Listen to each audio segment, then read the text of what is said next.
যে থাকার সে হাজার ঝড়ের মধ্যেও থাকবে, আর যে চলে যাওয়ার তাকে শত চেষ্টা করেও আটকে রাখা যায় না। তাই কিছু কথা সময়মতো বলাটাই ভালো। উত্তর যদি হ্যাঁ হয়, তাহলে সেটা জীবনের সবচেয়ে সুন্দর স্মৃতি হতে পারে।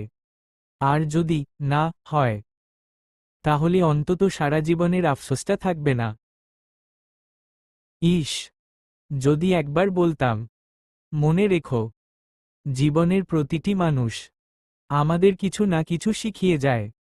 কেউ আসে হাসির কারণ হয়ে, কেউ আসে চোখের জলের কারণ হয়ে, কিন্তু কেউই অকারণে আসে না। প্রত্যেক মানুষই আমাদের জীবনের একটি শিক্ষা, একটি অভিজ্ঞতা, একটি নতুন উপলব্ধি। তাই কোনো কষ্টকে অভিশাপ ভেবো না। হয়তো আজ যেটা তোমার সবচেয়ে বড় দুঃখ, কাল সেটাই তোমাকে আরো শক্ত মানুষ বানাবে। আল্লাহ তাআলা কখনো অকারণে কারো হৃদয়ে ব্যথা দেন না। প্রতিটি পরীক্ষা, প্রতিটি অপেক্ষা, প্রতিটি বিচ্ছেদের পেছনেও তার অশেষ হিকমত লুকিয়ে থাকে।